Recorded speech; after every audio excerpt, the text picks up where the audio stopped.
نضر ابن شمیل رحمہ تعالی بہت بڑے محدث ہیں، امام بخاری رحمۃ اللہ علیہ کے استاد ہیں. اس قصے کو ذرا غور سے سننا. امام بخاری رحمۃ اللہ علیہ کے استاد نضر ابن شمیل رحمہ اللہ تعالی بصرہ میں رہتے تھے، اور کتنے عقیدت مند ان کے تھے.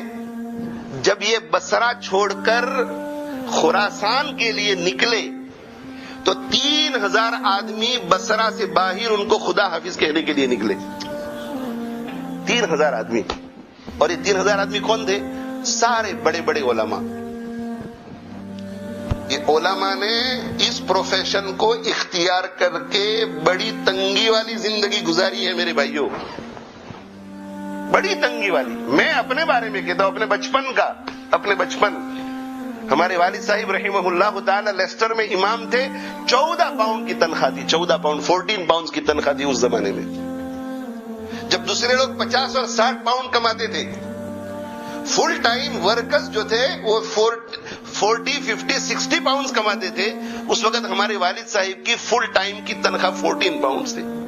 انصاف ہے یہ علماء کے ساتھ. اور ہم کتنے بھائی بہن تھے؟ 10 بھائی بہن. گھر کا کرایہ خود دینے کا، اور ہم سب کے یہاں آنے کا جو قرض لیا تھا ٹکٹوں کا وہ سب اپنے سر پر. اور وہاں سے پھوپھی چچا کسی کا بھی خط آوے تو وہاں بھی پیسے بھیجنے کے. یہ قربانی نہیں تو اور کیا ہے؟ آپ اور اس سے زیادہ قربانی کیا چاہتے ہیں؟ اس سے زیادہ آپ قربانی علماء سے کیا چاہتے ہیں؟ آپ ایک ایک پینی کا حساب کر کے ان کے ساتھ معاملہ کرتے ہیں، اور وہ راستے میں آپ سے ملاقات کر لیتے ہیں اور مل جاتے ہیں، اور آپ کہتے ہیں کہ مول صاحب ایک ذرا کام چھے، گھر میں ذرا پرابلم تھی گلو سے ذرا آو نہیں. فوراً کہتا کہ چالو بھائی. وہ یہ نہیں کہتا کہ اس کی تنخواہ ہمیں نہیں ملتی ہے. آپ 2 منٹ کا حساب کرتے ہیں، وہ حساب نہیں کرتا. مسجد سے نکلتے ہوئے تھکا ہوا ہے، پورا دن اس کا یہاں گزرا ہے، مدرسے سے فارغ ہو کر نکل رہا ہے.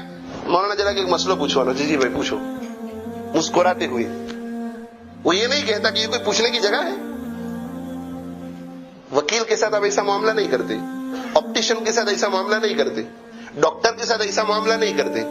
علماء کے ساتھ آپ کا یہ بدتمیزی کا رویہ، میں اس کو بدتمیزی کہوں گا. کار پارک میں پکڑ لیا، راستے میں پکڑ لیا، چلتے چلتے راستے میں ٹکرا گئے تھے کہ مول صاحب ایک مسئلہ پوچھو نا. بھائی یہ مسئلہ کب پیش آیا تھا؟ میں تو پوچھتا ہوں ان کو کہ یہ مسئلہ آپ کو کب پیش آیا تھا؟ کہ 3 مہینے پہلے. آج میں راستے میں ٹکرا گیا تب پوچھنے کی توفیق ملی آپ کو؟ بعد میں آنا جب ہم وہاں اپنے کمرے میں بیٹھے ہوئے ہوں.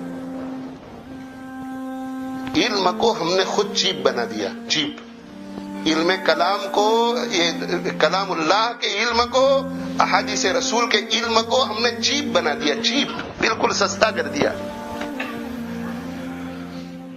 اسی وجہ سے ہمارے بچے عالم اور حافظ بننے کے لیے تیار نہیں ہوتے اب. اس لیے کہ وہ دیکھتے ہیں کہ اگر ہمارا انجام بھی وہی ہونے والا ہے جو ہمارے مقامی امام صاحب کا ہوتا ہے تو ہمیں یہ زندگی نہیں چاہیے.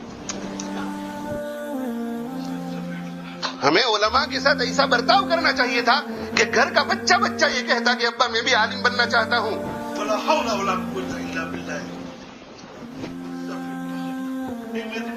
سنجیدگی سے میرے بھائیو سوچو، سنجیدگی سے سوچو. میں بہت درد دل سے کہہ رہا ہوں، واللہ العظیم نیت میری صرف یہی ہے کہ جن مسلمانوں کے دلوں میں علماء کی حقارت ہے وہ باقی نہ رہے. اس لیے کہ اگر یہ باقی رہی تو ایمان سلب ہو سکتا ہے، ایمان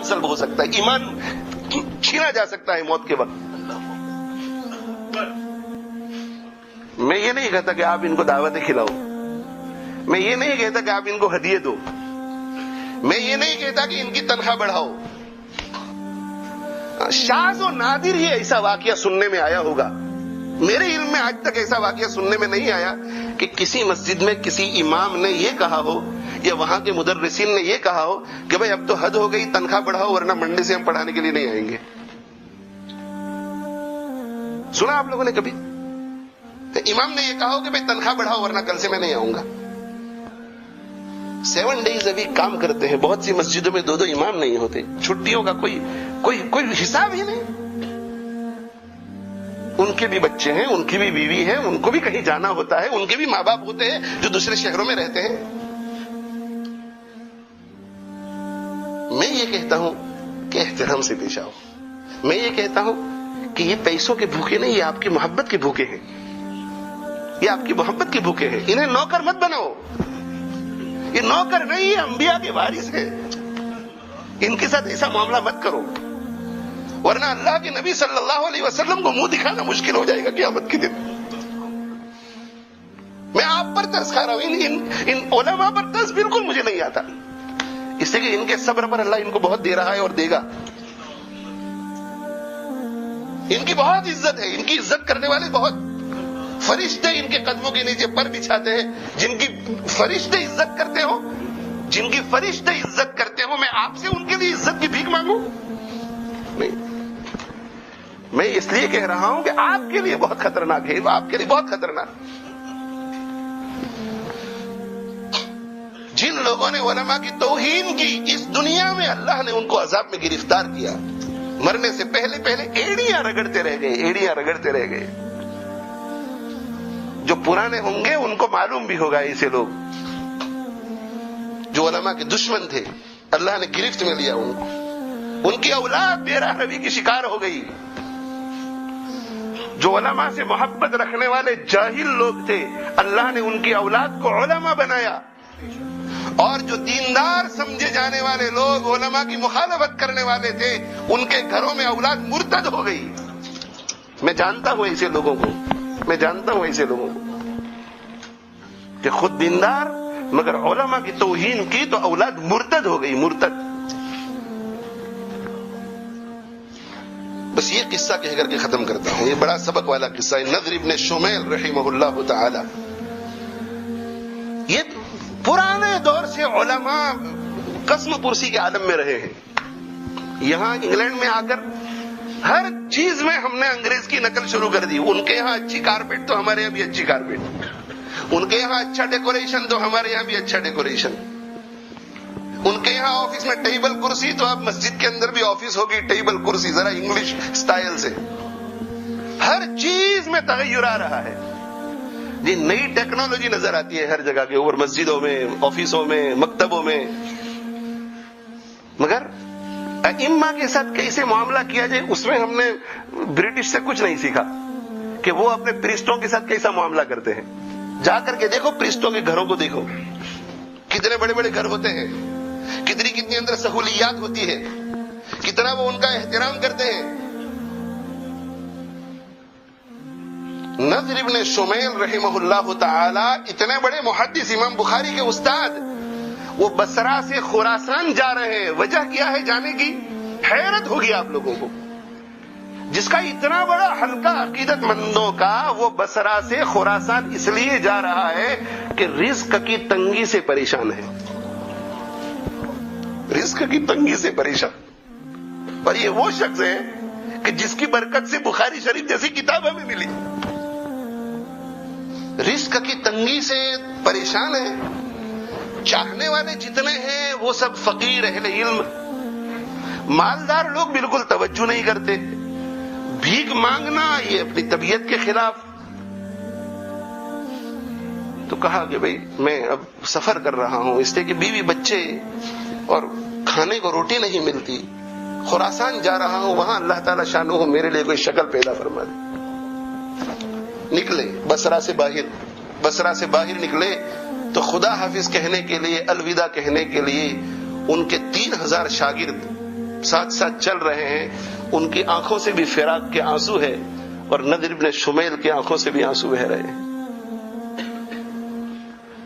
جب نضر ابن شمیل رحمہ اللہ تعالی برداشت نہ کر سکے اس فراق کو، اتنے زیادہ شاگرد میرے اور میں جا رہا ہوں، رک گئے، بیٹھ گئے.